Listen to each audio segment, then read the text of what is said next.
애잔한 가락을 타고 온 국민의 심금을 울렸던 이산의 아픔. 1983년 여의도는 통곡의 광장이었습니다.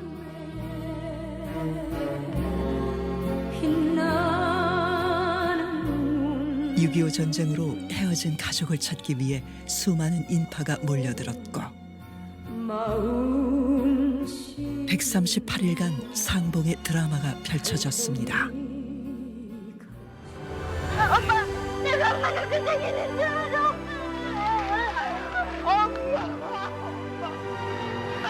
엄마 보고 싶어. 정전협정 30주년을 맞아 기획된 KBS 특별생방송 이산가족을 찾습니다는 전쟁이 우리에게 남긴 아픈 상처를 생생히 담아냈고 이산가족 상봉의 역사는 그렇게 시작되고 연결됐습니다. 대한민국을 눈물바다로 만들었던 그날로 돌아가 보겠습니다.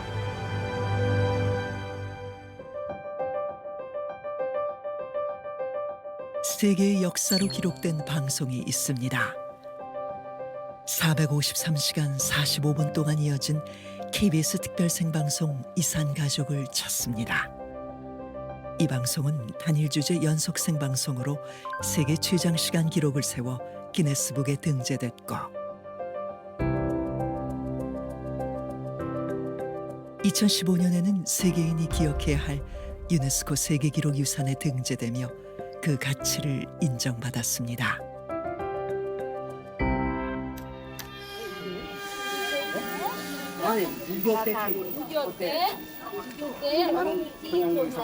삼십삼 년이 지나도록 생사를 알 길 없어서 꿈에도 그리던 가족들을 혹시나 만날까 하는 마음으로 오늘 많은 분이 자리를 해주셨는데요. 138일간 이산가족의 아픔을 함께한 이가 있습니다. KBS 특별생방송 이산가족을 찾습니다. 진행자 이지연 씨는 아직도 그날의 기억이 생생합니다. 1983년이 전쟁이 일어난 지 33년이 되던 해였어요. 그래서 그때 스튜디오 830이라는 프로그램에서 일주일 동안 6.25 전쟁 33주년 특집 방송을 했었는데 그 가운데 하나가 아직도 내 가족 찾지 못했소라는 프로그램이었어요. 전쟁 후에 헤어진 가족을 찾지 못한 사람들이 아마도 있을 것이다 라고 해서 시작을 했는데 방송 시작하자마자 너무 뜨거운 반응이 일어난 거예요. 전화가 전국적으로 오고 나도 가족 찾겠다 달려오는 분도 계셨고 너무 뜻밖이어서 긴급 편성을 한 거죠. 아, 이산가족 찾는 방송을 빨리 편성해야 되겠다 해서 6월 30일에 특별 생방송 이산가족을 찾습니다를 시작을 했어요. 방송 30분이 지나자마자 신영숙 씨라는 분이 전쟁 때 헤어진 사촌 남매를 찾는다고 했는데 사촌 남매 7분이 달려온 거예요. 네, 잠시 좀 보여주시기 바랍니다. 네, 만나셨군요. 네. 방송 시작 30분 만에 기적이 일어났습니다. 30년 동안 차마 부르지 못했던 이름을 목 놓아 불러봅니다. 기적 같은 상봉이 이어지자 전쟁 때문에 생이별을 한 수많은 이산가족들이 방송국으로 모여들었고 138일간의 드라마가 시작됐습니다. 저는 이제 특히 지금도 가슴이 제일 아픈 게 전쟁 고아들인데 본인의 이름도 몰라요. 나이도 몰라요. 그래서 사연판에 본인 이름 모름, 나이도 모름. 어느 고아원에 맡겨졌으면 왜냐하면 고아원에서 자랐을 때 거기서 지어준 생일 이름으로 30년을 살아온 사람들이거든요. 그런데 스튜디오에 딱 들어와서 보는 순간 이를테면 이제 이름 모르더라도 목 뒤에 흉이 있다, 뭐 팔 뒤에 흉이 있다, 엉덩이에 흉이 있다부터 시작해서 그런 아주 조그마한 기억, 그 실마리를 가지고 몇 마디 나누면 바로 맞다 맞아가 돼버리는 거예요. 어머님 성함이 어떻게 되세요? 어머님 성함도 모르고 오빠 이름만 알아요. 김인식이라 그러고. 곱슬머리 발등에 딘 흉터가 있음이라고까지 말씀하셨는데 저기집에 놀다가 동맹이로 어디서 돌멩이로 맞아서 그런 거예요. 현택이요. 박현택이 동상 이름은 박성길이요. 아유, 안 돼. 그리고 이름도 조기사라고 불렀지? 그래. 딱 맞아요? 그래, 형 이름 조기사고. 예. 이걸 알겠다. 아이고 오빠 어떡하면 너 오빠. 모두 사연판 들고 있던 스튜디오 안에 모든 이산가족도 같이 울고 심지어 카메라 감독들도 눈물을 흘리고 모두가 우는데 저희 두 사람은 울 수가 없어요. 울면은 같이 울면 진행을 못 하니까요. 저도 어쩔 수 없이 눈물이 쏟아져서 진행을 못 하고 마이크를 놓고 밖으로 튀어나간 적이 있었어요. 전 국민이 그 두 남매 만났을 때는 뭐 다 울었어요. KBS 대전 방송국과 제주 방송국을 동시에 연결하겠습니다. 대전에서는 지금 대전 19번 허현철 씨가 나와 계십니다. 저 어렸을 때 있잖아. 이발소 집에 맡겨놓고 갔었어요. 예, 맞아요. 날씨가 흐리고요. 예, 맞아요. 오빠! 너 오빠! 오빠! 이제 집에도 원한이 없어요. 오빠! 그날 오후 제주에서 한달음에 날아온 동생. 남매는 수십 년 만에 극적으로 상봉했습니다.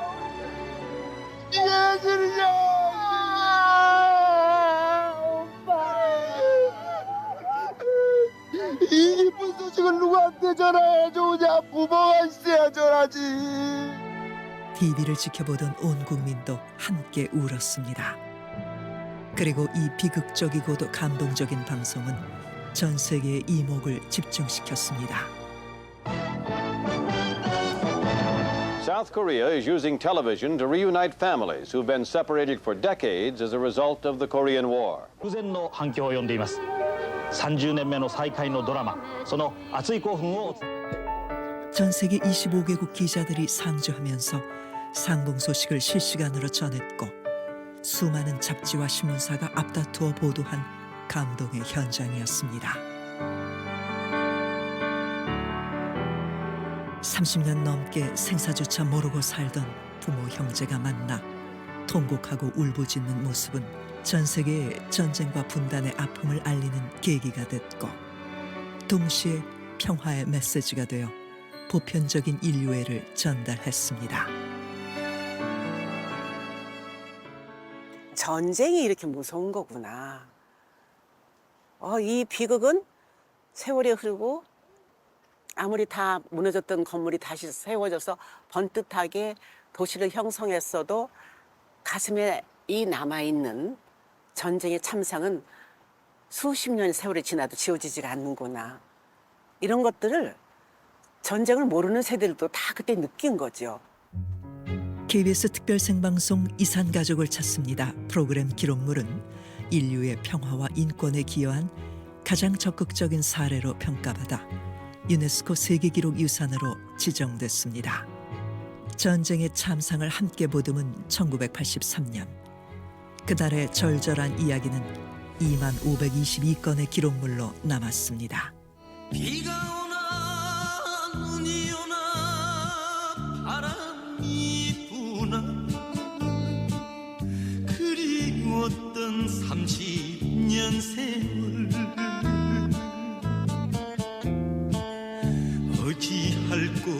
이 방송을 계기로 이산가족 문제는 비로소 남북한 당국과 세상에 던지는 시급한 숙제이자 화두가 되었습니다.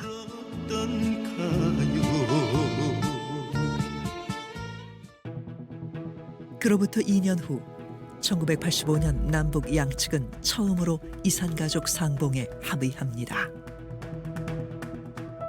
오는 8월 15일 광복절 40주년을 전후해서 이산가족 고향 방문단과 예술공연단의 교환 방문을 추진하기로 합의했습니다. 남북관계의 물꼬가 트인 데는 결정적인 전환점이 있었습니다. 1984년 9월 태풍 준의 영향으로 서울에 기록적인 폭우가 쏟아지면서 대홍수가 일어났습니다. 한강 수위는 기록적으로 상승했고 사망자만 무려 100명을 넘길 만큼 막대한 피해를 가져왔는데요. 지금까지도 대한민국 최악의 홍수로 기록되는 물난리가 역사를 바꾸는 계기가 됐습니다. 이산가족 상봉을 위해 30년 넘게 북측과 대화를 해온 이병웅 씨. 당시 남북적십자회담 대표로 나섰던 그에게 이야기를 들어보았습니다. 그것으로 피해가 좀 있었더니 이북에서 수해 물자를 우리한테 주겠다. 그래서 그 수해 물자를 우리가 받느냐 안 받느냐 하는 그런 여러 가지 국내 여론이 있었지만은 남북 관계를 복원하기 위해서는 받는 게 좋겠다. 그걸 받으면서 다시 남북 관계가 복원이 돼 가지고 1985년 5월 29일에 제8차 이산가족 본회담을 하게 됐습니다. 거기에서 이루어진 것이 최초로 추석을 기해서 이산가족 상봉이 상호간에 이루어지도록 그렇게 성사가 됐습니다. 그 과정에 이제 무슨 문제가 생겼냐면 우리는 이산가족을 만나고 상봉하는 행사를 하자 하는 제의를 했는데 북에서는 그 행사를 위해서 축하 공연을 먼저 하자. 근데 우리가 사실 예술 그걸 먼저 하고 이산가족 그 뒤에 한다는 거는 이산가족을 위한 회담인데 말이 안 되지 않냐. 이래서 그러면은 고향 방문단 및 예술단 151명씩 상호 방문해서 예술도 하고 이산가족을 만나기로 하자.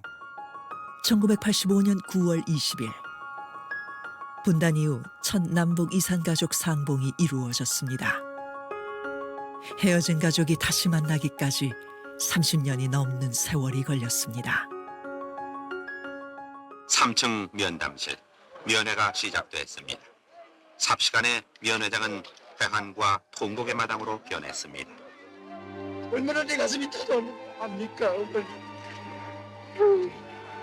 건강하신 아버님 모습 본 것 같습니다. 드디어 꿈에 그리던 혈육을 만난 가족들은 한참을 부둥켜 안은 채 오열했습니다. 전쟁과 분단, 이념과 체제를 이유로 갈라진 남북 이산가족의 상봉 장면은 아직 끝나지 않은 전쟁의 참상을 보여줬습니다. 분단 이후 최초로 대규모 예술단의 공연도 이어졌습니다. 시민 여러분, 안녕하셨습니까?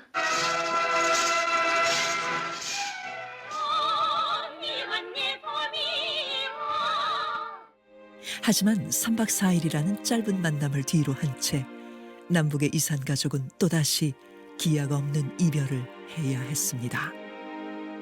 인간 사회에서 가장 가까운 것이 가족인데 그 가족이 그동안에 못 만나고 있다가 만나게 되는 그 장면 붙잡고 그냥 울고 하는 그 전 국민이 정말 같이 함께 눈물을 흘리고 그래서 이 이산가족 문제는 이게 빨리 해결이 돼야 되겠다 하는 그런 그 분위기가 돼서 다시 그 뒤에 9차 회담을 하고 10차 회담을 했는데 아무래도 교류를 하다 보니까 북측에서 부담을 느꼈는지 계속 뭐 회의 일정을 밀고 해서 그 뒤에 이루어지지를 못한 거예요.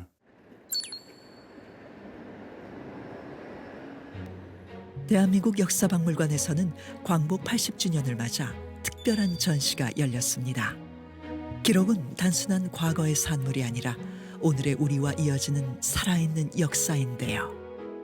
기록이라는 것이 사람들이 중요하게 여기는 것, 또 기억하고 싶은 것들을 잘 남겨놓는 어떤 통로가 되기 때문에 기록을 통해서 사람들의 삶을 이해할 수 있고 과거 사람들의 삶과 또 이렇게 교감할 수 있는 그런 계기가 되기 때문에 우리의 지나간 삶의 방향을 돌아보는 데는 기록이 중요하다고 생각했습니다. 대한민국의 역사적인 순간과 국민의 삶이 교차하는 순간을 다양한 기록으로 만나볼 수 있는데요. 기억하는 마음이라는 주제로 전시된 이산의 기록들. 이곳에서 잘 알려지지 않은 최초의 남북 이산가족 상봉의 역사를 만났습니다. 이 자료는 1964년 이산가족 신금단 부녀의 사연을 담은 LP인데요. 이 만남은 그 이산가족 최초의 만남이었는데요. 비공식적인 만남이었지만 많은 사람들의 가슴에 울림을 주었던 만남이 되겠습니다. 도쿄 올림픽이 한창이던 1964년 도쿄의 한 조선인 회관에 남북한의 취재 기자들이 모여들었습니다. 도쿄 올림픽에 참가한 북한 선수 신금단. 그녀는 당시 여자 육상 400m와 800m에서 세계 기록을 세우면서 세계 육상계의 여왕으로 불렸고, 언론을 통해 딸의 활약상을 접한 아버지 신문준 씨는 무작정 도쿄로 향했습니다. 신문준, 신금단 부녀는 북한 선수단이 도쿄를 떠나기 직전 극적으로 만났습니다. 하지만 14년 만의 만남은 단 10분 만에 끝났고, 부녀의 짧은 만남은 전 세계에 분단의 비극을 알렸습니다. 이것이 바로 비공식이지만 남북한 최초의 이산가족 상봉이었습니다. 그리고 그날의 10분은 이 생에서 마지막 만남이 됐습니다.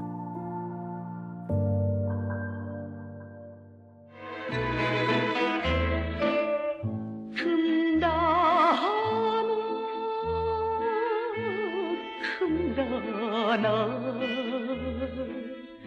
소리치는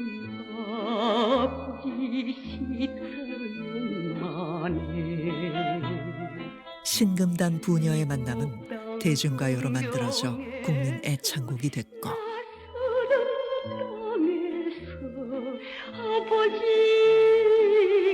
영화로도 만들어지면서 천만 이산 가족에게도 다시 가족을 만날 수 있다는 희망의 불씨가 됐습니다. 이 만남이 계기가 되어 1964년 10월 27일 공화당 고 이만섭 전 국회의원회 45인이 남북 가족면에서 설치에 관한 결의안을 정식으로 국회에 제안하기도 했습니다. 그 후 1970년대에는 대한적십자사 이산가족 문제 해결에 앞장섰습니다. 대한적십자사 최두선 총재는 특별 성명을 통해 이와 같이 북한에 제의합니다. 남북통일이 한시일 내에 이루어지기 어려운 현실에서 적어도 1천만 이산 가족들이 실태를 파악하고 소식을 전해주며 재회를 알선하는 가족 찾기 운동이라도 우선 전개할 것. 정부와 적십자사는 이 사람들의 고통을 좀 덜어주자 하는 차원에서 북한의 방송으로 이산가족 회담을 하자 하는 제의를 했습니다. 그랬더니 이틀 후에 평양 방송에서 좋다 하는 그런 답신이 와가지고 71년 8월 20일부터 남북 간의 이산가족 문제에 대한 접촉이 시작이 됐습니다. 남북 적십자 대표들은 분단 26년 만에 판문점에서 처음 대면했고, 그것이 남북 대화의 시작이었습니다.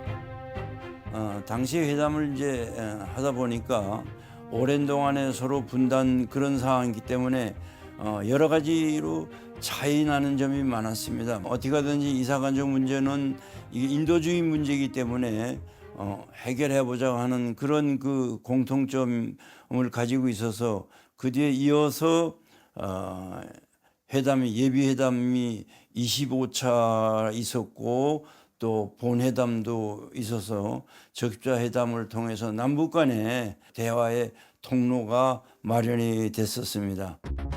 이산가족 문제 해결을 위한 남북 적십자 회담은 1972년 제1차 본회담을 시작으로 서울과 평양을 오가며 진행됐습니다. 이산가족들은 회담이 빠르게 진행되길 희망했지만 그들의 염원과 달리 각종 정치적 문제로 회담 진행 속도는 더디었습니다. 그렇게 남북 대화가 시작된 지 13년 만인 1985년 이산가족 고향방문단과 예술공연단 교환방문을 진행하기로 전격 합의하면서 오랜 회담은 결실을 맺었습니다. 그 후로 15년간 멈춰있던 남북 이산가족 상봉은 2000년 남북 정상회담을 계기로 새로운 전기를 맞게 됩니다. 분단의 간격을 넘어서 남과 북의 최고 책임자가 처음으로 손을 잡는 역사적인 출발. 그 출발을 시민들은 이렇게 진심으로 환영하고 있습니다. 강력해서 찍은 가족 사진을 지금 보여주면서 이산 가족의 성공을 눈물로 호소하고 있습니다. 저는 오늘부터 2박 3일 동안 평양을 방문합니다. 민족을 사랑하는 뜨거운 가슴과 현실을 직시하는 차분한 머리를 가지고 방문길에 오르고자 합니다. 분단 이후 처음으로 남과 북의 정상이 만나 손을 맞잡았습니다. 반세기 가까이 단절되어 있던 남북 간 최고 지도자의 만남은 냉전의 잔재를 넘어 평화 공존으로의 첫걸음을 보여주는 역사적인 순간이었습니다.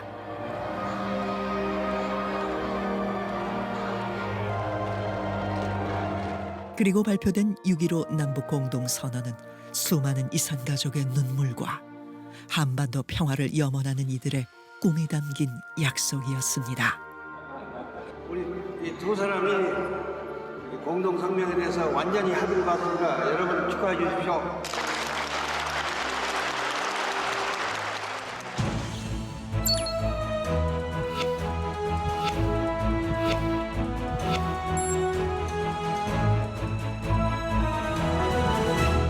(2000년도에) 정상회담이 이루어지고 첫 번째 열린 회담이 적십자 회담이었습니다.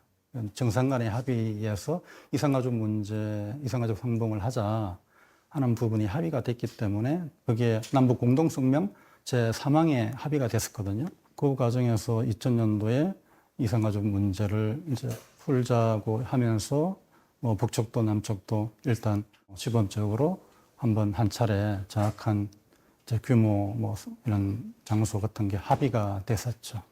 그러면서 서울 평양 상봉이 시작이 됩니다. 2000년 8월 15일 군사분계선 하늘을 가로질러 비행기 한 대가 서울과 평양을 오고 갑니다. 남북의 이산가족 200명이 반세기 전 헤어진 가족을 뜨겁게 끌어안았고 상봉장은 금세 눈물바다로 변했습니다. 종필 오빠, 종필 오빠! 종필 오빠! 우리 언니 몰라, 나는 몰라. 정선생이래요, 정선생님. 왜 이렇게 늦게 오냐? 아.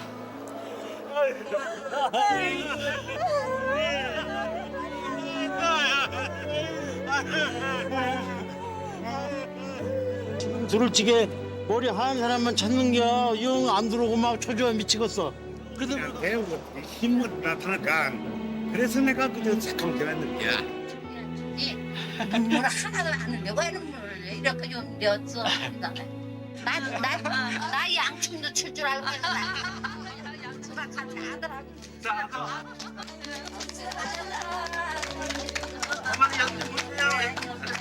저쪽 좀 보세요 얼굴을.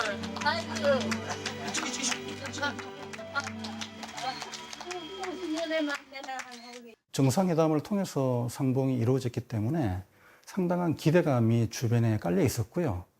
또 실제적으로 상봉이 이루어지는 그 당시 현장에서는 상봉의 열기가 아주 후끈 달아올랐던 것 같습니다. 엄청 큰 코엑스 그 상봉 단체 상봉장에 들어왔던 많은 이제 가족들 2시간 동안 단체 상봉을 하는데 첫 단체 상봉이다 보니까 눈물 바다였죠.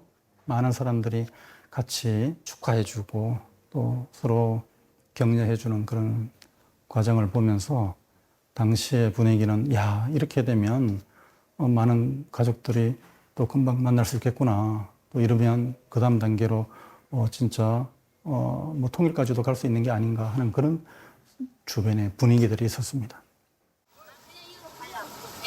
반세기 만에 만난 가족은 또다시 헤어져야 했습니다. 3박 4일간의 남북 이산가족 상봉은 긴 기다림에 비해 너무나 짧은 만남이었습니다. 우리 아빠 오래 사세요.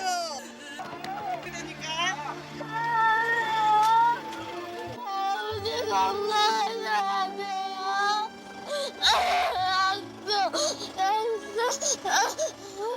저는 이제 작별 상봉이라는 그런 이름을 붙였던 것 같은데 뭐 좀 비극이라고 할 수 있죠. 만나면 또 헤어졌다가 다시 만날 수 있고 또 만나야 되는 데도 불구하고 그게 안 되는 이제 남북 간의 현실이다 보니까 금강산에서 만났던 분은 수주를 하면서 결혼을 하지 않았던 할머니였어요. 국적 남편을 만났는데 할아버지가 우리 통일되면 만나자. 내가 이제 갈 수가 없다. 그 이야기를 하니까 할머니가 그 당시에 자기 남편 보고 통일이 언제 통일이 되느냐고 하면서 엉엉 울던 기억들이 지금도 생생합니다. 비록 작은 규모였지만 상봉은 매년 이루어졌습니다.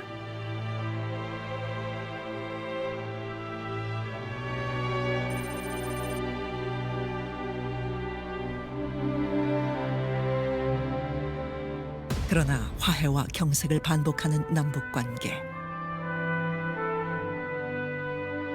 그때마다 이산가족 상봉도 중단과 재개를 반복했습니다.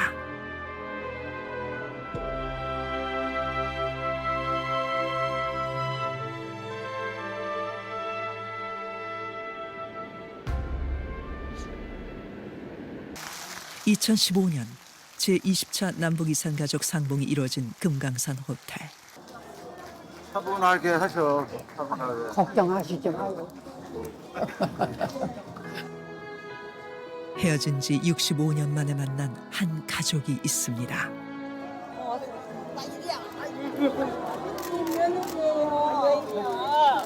여기가 누구? 우리 어머니. 누군지 알아요? 고생 많이 하셨어. 누군지 알아? 이순규. 이순규. 이순규요? 이순규. 생각하는 독으로는 오래 살았다. 많아주세요. 이순규야. 사라져서 고마워요. 그래 있다. 65년 만이다. 예. 저는 이제 아버지 없는 자식이 아니고 아버지 있는 자식이라 당당하게 소개했어. 6.25 전쟁이 일어나자 딱 열흘만 훈련하고 돌아온다던 19살 남편은 20살 새색시 곁으로 돌아오지 못했습니다. 당시 뱃속에 있던 아들은 65이 되었고 새색시는 백발의 할머니가 되어 남편 오인세 씨를 만났습니다. 집 떠나서 오늘 처음 만나는데 항상 내 머릿속에 기억돼 있단 말이야. 안 잊어버리고? 그거 왜 좀. 아버님, 이제 며느리하고 아들한테 큰절 받으셔야지요.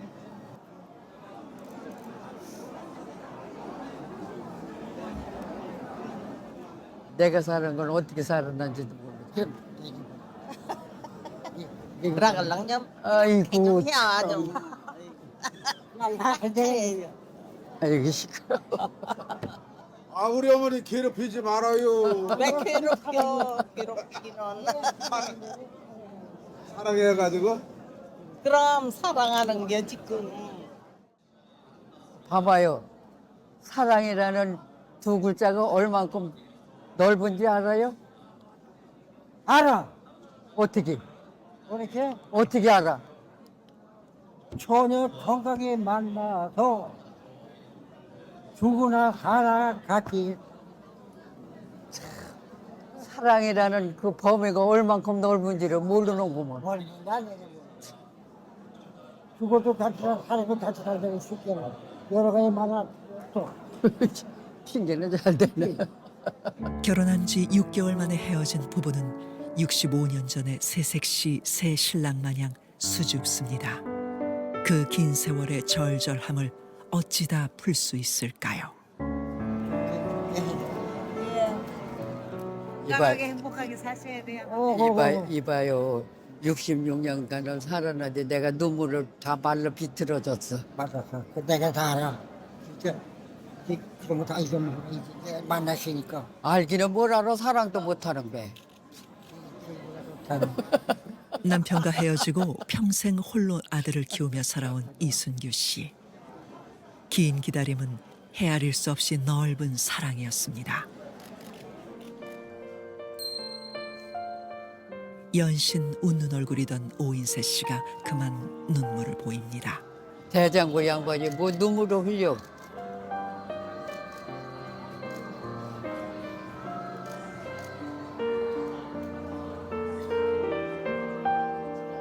65년을 혼자 버텨낸 이순규 씨는 눈물도 말라버렸습니다.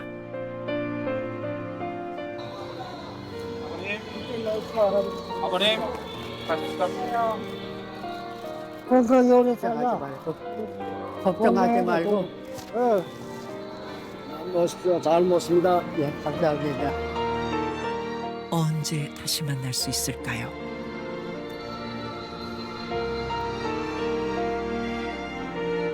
생이별을 하는 이산 가족의 아픔은 끝나지 않습니다.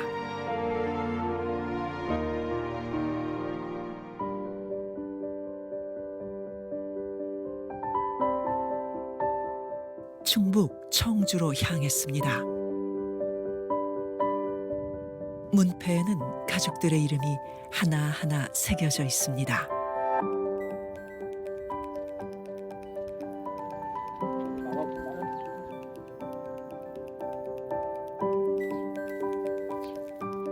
올해 95이 된 이순규 씨와 75이 된 아들 오장균 씨. 10년의 세월이 흘렀지만 그날의 기억은 생생합니다. 알았어요. 얼굴을 보니까 벌써 기더라고. 변화들 안 했어. 신랑이었을 때 그 모습 그대로 있더라고요. 하도 저거 하는 사람들이 많아가지고 말을 못했어요. 내가 여기서 갈 적에는 내 마음에 에이그 한번 끌어안아 보기도 하고 노래도 한번 불러보기도 하고 그러려고 그랬는데 말도 못했어요. 어쨌거나 살아서 얼굴에도 만나봤으니까 기분이 좋았어요. 건강하고 잘 살으라고 그랬어요. 거기도 애들이 있고 부인도 있으니까 건강하게 잘 살으라고. 그랬더니 신랑이 하는 소리가 아들을 저렇게 키워서 고맙다고 그 소리를 하더라고. 그 맨 마지막에 저기 오시는데 보니까 나랑 많이 닮았어. 금방 알아보겠더라고. 차라리 안 만났더라면 그냥 상상 속의 아버지로 남았을 텐데 만나고 나서 자식이 아버지한테 어쨌든 짧든 몇 시간이든 그 도리를 해야 될 텐데 도리를 못 하잖아. 그러니까 그게 미치는 거지.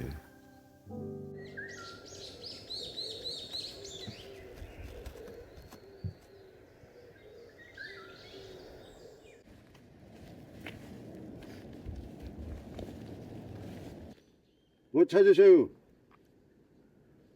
아니네. 네 입인 줄 이건 알았더니 아니네. 세입이요, 세입.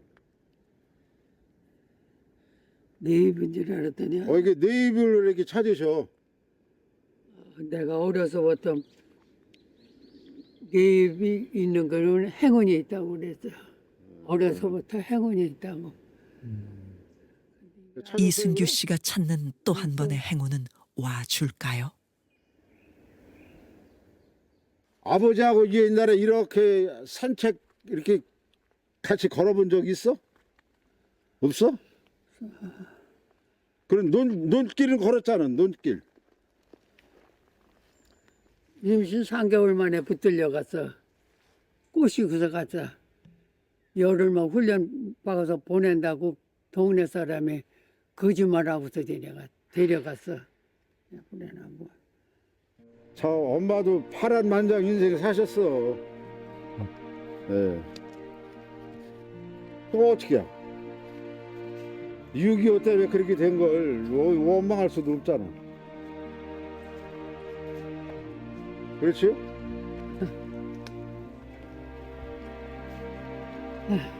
옛날 생각을 하면 말이야.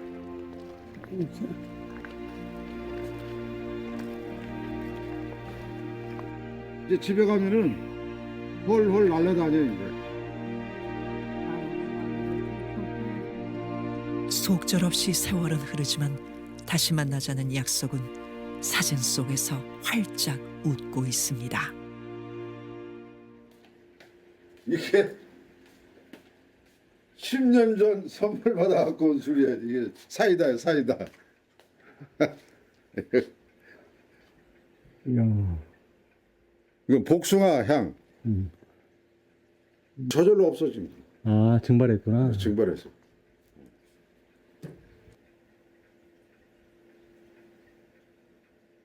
이걸 내가 안 없애는 이유가 있어. 왜냐하면 두 번 다시 이걸 살 수가 없잖아. 그러니까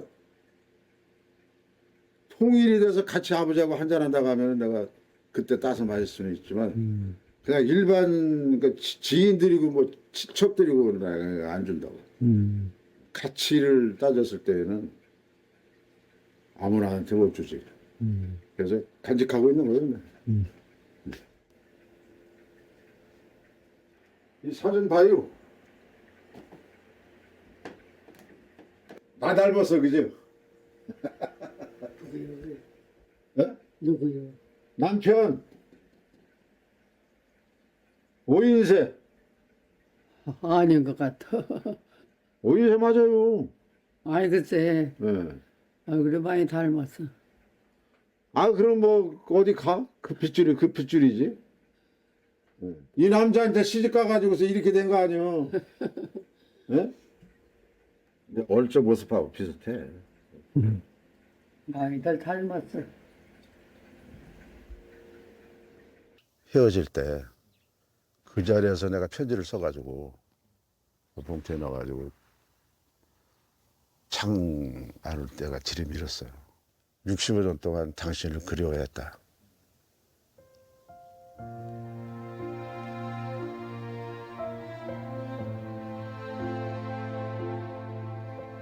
어쨌든 만나서 반가웠다. 고맙고 반가웠다. 안녕. 이거 편지요, 아버지. 편지. 가서 읽어보셔.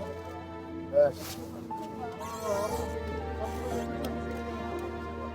파이팅! 태어나 처음 보는 아버지에게 차마 못다한 말들이 많았습니다. 건강하시고 또 만나요.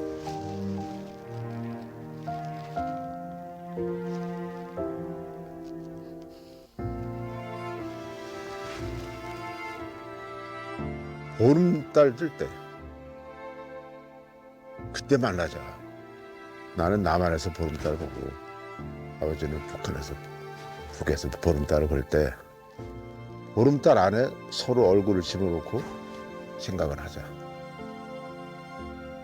마지막에 그렇게 썼어. 그것이 내 마음의 표현이었어. 이제 하루하루 시간은 빠르게 흐르지만 이순규 씨의 기억은 그곳에 멈춰 있습니다.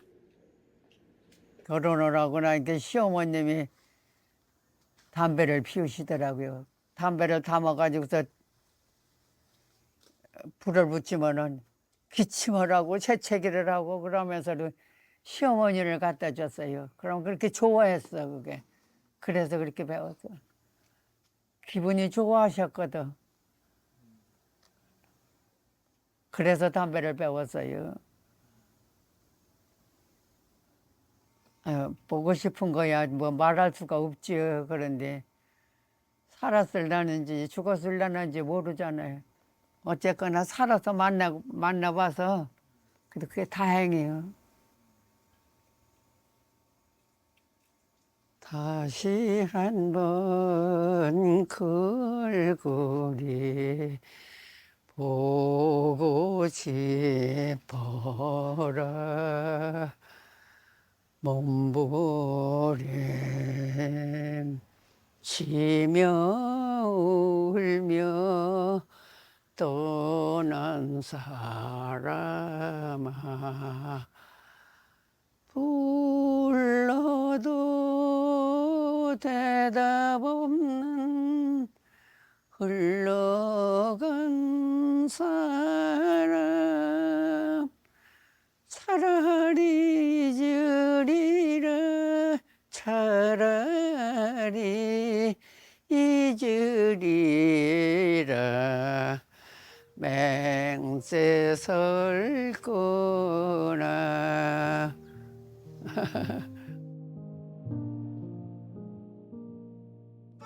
(2015년) 이후 2년 10개월 만에 재개된 남북 이산가족 상봉은 2018년을 마지막으로 멈춰 있습니다.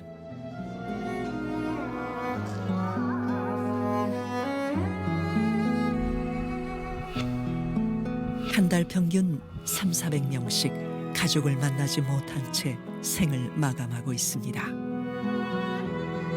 생존자에게는 이제 시간이 얼마 남지 않았습니다.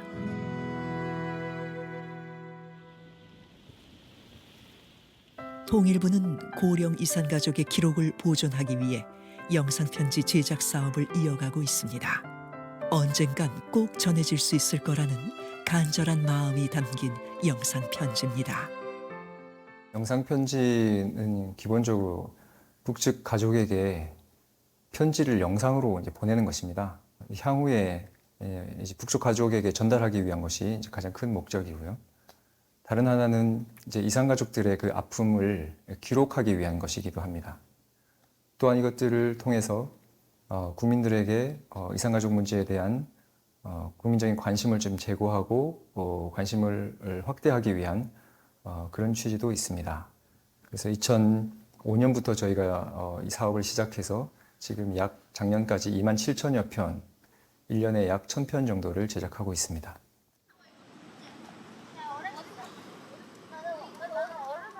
올해로 86인 심인복 씨. 아침부터 정성스럽게 단장을 하는데요. 오늘은 이산가족 영상편지 촬영이 있는 날입니다. 아이고 오늘 너무 예쁘세요. 너무 예뻐. 아 너무 좋아요. 진짜. 아이고 옷도 좋고 너무 훌륭해요. 아주 예쁘세요. 네, 좋아요. 이제 엄마하고 나 오늘 외갓집으로 가겠다니까 아버지가 빨리 가라 그러면서 왜냐면 거긴 그래도 좀 안전하니까요. 그래서 우리 아버지는 이제 피해 다니셔야 되니까 그때가 마지막이었어요. 1950년 6.25 전쟁이 발발하자 가족들은 안전한 곳을 찾아 흩어졌고 판사로 일했던 아버지는 납북되었습니다. 아버지하고 많이 놀러 다녔어요. 이상하게 그 해 봄에 여기 제일 마지막으로 왔을 때가 이 보험원사가 그때는 배 타고 왔어요. 그래서 그 생각이 나요. 배 타고 놀러 왔던 데가. 그다음에 뭐 창병원 이런 데도 많이 가고 아버지하고 이상하게 그 해는 많이 놀러 다녔어요. 그때가 아버지와 헤어진 지 75년. 심인복 씨의 추억은 여전히 그날에 머물러 있습니다. 아버지를 내 기억에서 절대로 잊지 않으려고 매일매일 생각을 하면서 그리워하면서 그러던 아버지를 그렇게 잊고 나니까 정말 너무 그리웠습니다. 아버지 사랑합니다. 정말. 세월이 흐를수록 애끓는 마음은 깊어갑니다. 미남이세요, 우리 아버지. 진짜 미남이세요. 내가 가끔가다 이 방에 들어와서 이 아버지 사진을 보죠. 아버지가 그리울 때는. 남들은 아마 그럴 것 같아요. 이 많은 세월이 지났는데 그렇게 아버지가 그립겠느냐. 그런데 나는 그렇지 않더라고요. 그 많은 세월을 아버지를 그리면서 살아왔기 때문에 그런지 몰라도 아버지가 참 그립더라고요. 지금까지도. 살아생전 단 한 번이라도 만나보길 소원하며 남긴 편지는 전해지지 못한 채 쌓여가고 고인이 남긴 마지막 인사가 돼버린 편지도 있습니다. 통일부는 향후 남북 이산가족의 생사 확인과 교류에 대비해 이산가족 상봉 신청자 정보를 업데이트하고 교류 수요를 파악하는 남북 이산가족 실태조사를 실시하고 있습니다. 지난해 실시한 제4차 남북 이산가족 실태조사 결과 이산가족 4명 중 3명은 북한에 있는 가족 친척의 생사를 확인하지 못했고 이산가족 문제 해결을 위해 가장 시급히 추진해야 할 정책으로 전면적 생사 확인을 꼽았습니다. 그리고 가장 선호하는 이산가족 교류 형태에 관해서는 생사 등 소식 확인, 대면 상봉, 고향 방문 등의 순으로 응답했는데요. 여전히 생사라도 알고 싶은 마음입니다. 긴 시간이 흘렀지만 결코 잊을 수 없었던 시간들과 오랜 기다림. 이산의 한이 한 권의 책으로 만들어지고 있습니다. 현재 3만 5천여 명의 이산가족의 평균 연세는 83세입니다. 80대 이상의 고령이 많으시다 보니 북측에 있는 가족의 생사 확인이나 상봉을 못한 채 돌아가시는 분이 많습니다. 이러한 안타까운 마음에 이산가족 생애보를 제작하여 개인적인 부분 그리고 역사적인 측면에서 기록을 남기고자 저희가 2023년부터 생애보 제작을 시작하게 되었습니다. 안녕하세요. 어서 네. 오십시오. 생애보 전달하러 왔습니다. 아, 반갑습니다. 어서 들어오십시오. 이산가족 생애보의 주인공인 주영실 씨.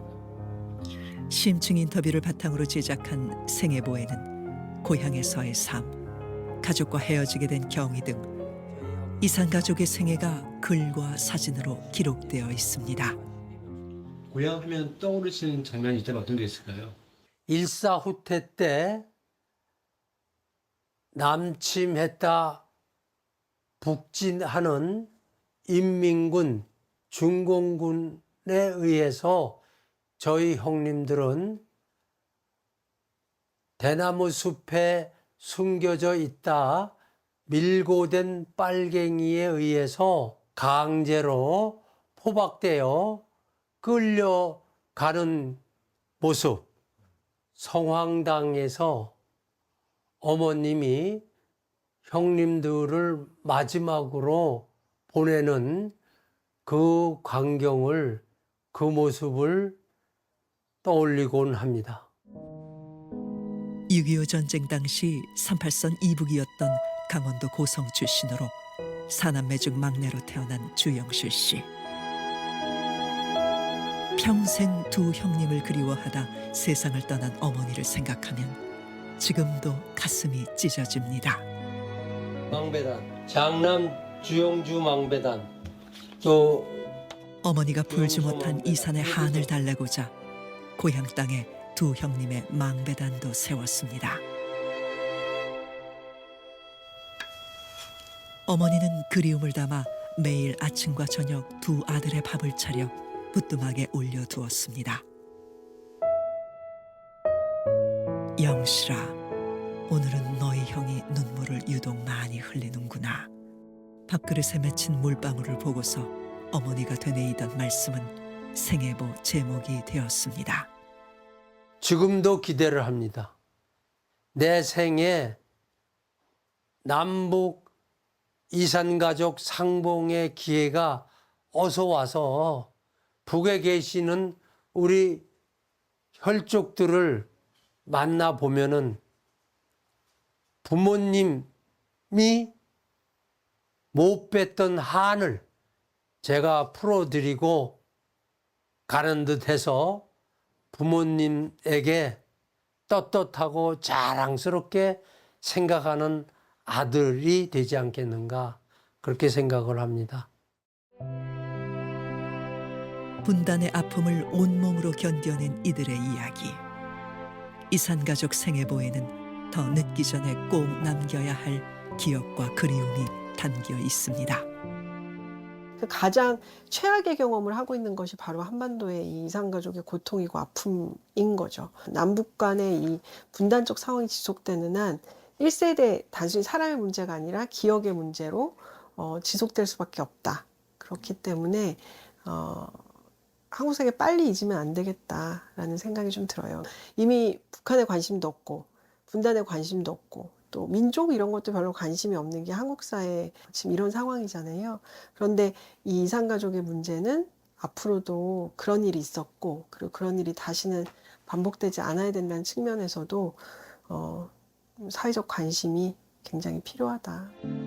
지난 2023년 3월 정부는 남북 이산가족의 생사 확인 및 교류를 촉진하고 이산가족 문제에 대한 관심을 높이기 위해 매년 추석 전전날을 이산가족의 날로 정하고 국가기념일로 지정했습니다. 이산가족의 날은 1천만 이산가족위원회 주관하에 1982년부터 이산가족과 실향민들이 고향 땅을 바라보며 합동제례를 지내는 행사로 개최돼 왔는데요. 40년 만에 국가기념일로 지정된 것입니다. 가장 시급한 것은 남북한 당국자가 맞대고 이 문제를 정치적인 문제가 아닌 인도적인 문제, 그리고 유엔에서 이야기하는 인권 차원에서 이산가족 문제를 해결을 하면 해결점이 굉장히 빠를 걸로 예상이 되는데, 저희처럼 민간단체가 유엔을 통해서 그다음에 또 제3국, 특히 남북한의 공동 수교를 하고 있는 나라, 그중에서도 또 북한하고 좀 가까운 그런 나라들을 통해서 이러한 문제를 인권과 인도적인 차원에서 해결을 하는 그런 노력이 지금 저희가 계속하고 있습니다. 이런 민간 차원의 노력은 이산가족 문제의 인식 개선에 중요한 기여를 하고 있습니다. 남한 정부에서 특히 해야 되는 것 중에 하나는 뭔가 일회성, 이벤트성의 이산가족 상봉을 더 이상 상봉에 매달리는 것이 아니라 행사 확인은 북의 입장에서도 크게 부담이 가지 않는 거고요. 또 남한의 가족 입장에서도 그것만을 좀 확인하고 싶은 측면들이 분명히 있는 것 같아요. 그리고 뭐 서신을 교환한다거나, 그리고 화상 상봉 같은 것들은 우리가 뭐 시설도 다 이미 준비가 되어 있기 때문에 이제 그런 것처럼 북의 입장에서 조금 부담을 덜 가지면서도 남한의 이산가족의 어떤 한을 조금이라도 풀어줄 수 있는 방식으로 전환하는 것이 굉장히 중요하다. 저는 남북관계가 가지고 있는 그 굉장한 독특성, 남북관계가 가지고 있는 그런 민감성 때문에 채널이 많고 유연하면 유연할수록 언젠가는 평화에서 도움이 된다, 이렇게 생각하고 있습니다.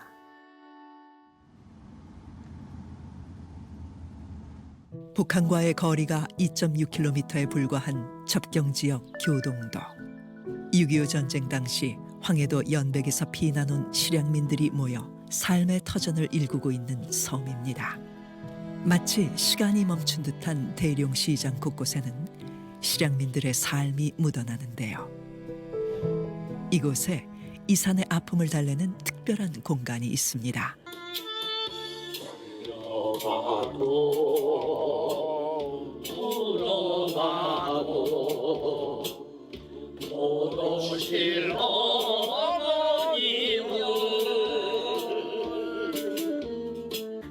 마음속 깊이 품어둔 옛 노래를 불러보는데요. 추억이 깃든 가사를 따라 부르며 고향을 등지고 떠나야 했던 순간을 떠올립니다. 고향이 황해도 연백군 도전면인데 살고 있었습니다. 그 당시에 황해도 연백군은 38선 남쪽이 됐습니다. 이남에 속해 있다가 50년 6월 25일 인민군이 갑자기 달겨드는 바람에 논에서 모은에다가 집으로 부지런히 들어와 가지고서는 넉넉 잡고 2달만 교동도에 피신했다가 도로 집으로 가자 그래서 쌀 2마를 지고 나왔습니다. 근데 그 쌀 다 먹도록 서부전선에서는 계속 포송만 울리고 전투만 하면서 더 이상 유엔군이 진격을 안 오고 있었어요. 집 생각이 나지. 이 연백이라는 데는 벼농사를 많이 져. 그래서 지붕도 기와집은 별로 없어. 그때는 전부 볏집으로 다 영이라고 엮어가지고 1년, 2년에 한 번씩 꼭 지붕을 다시 덮지, 새 걸로. 고향 생각은 하루 잊어버린 적이 없지. 잠이나 들어야 잊어버리지. 그리고 누구나 친정에 저기 오면 친정 엄마 왔다, 뭐 친정에 너 동생이 왔다 하면 그렇게 부러울 수가 없어. 돌아가신 부모님을 생각하면 다른 세계자입니다. 프로자는 겁니다. 북한에 계신 어르신들 그리고 고향의 어르신들 생각하면서 사연은 다르지만 마음속에 품은 고향에 대한 그리움은 같습니다. 지척에 있지만 닿을 수 없는 고향, 생사조차 알 수 없는 가족. 긴 시간이 흘렀지만 여전히 그립고 그립습니다. 지금도 보고 싶으세요? 아, 그럼. 바라는 거 뭐 이제 뭐 세상 뜨셨겠지만 고향에 한번 밟아오는 꿈이죠. 근데 뭐 가볼 수가 있겠습니까? 길이 막힌 걸. 바라는 건 이제 평화되면은 그때나 만나보자 그렇게 생각하고 있지. 평화되어서만 좋겠어. 평화되면은 그냥 훌 털고 그냥 고향에 가고 싶어. 바다를 사이에 두고 황해도 연백평야가 한눈에 보입니다.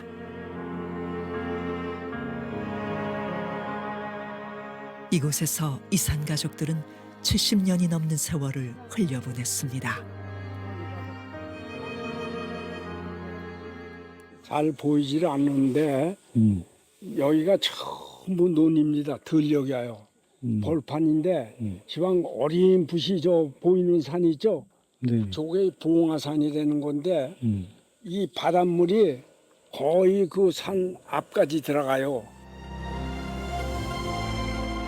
더없이 가깝지만 더없이 먼 고향 땅. 그저 바라보는 것으로 그리움을 달랩니다. 이제 그리움에도 시간이 없습니다. 건강하시고 그래 사셔야 돼. 그래야 또 다음에 또 우리가 만날 기회가 또 있죠.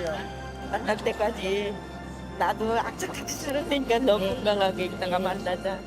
어머니 건강해서 통일되는 날까지 건강해서 앉아 있으십시오. 다시 만나야 돼.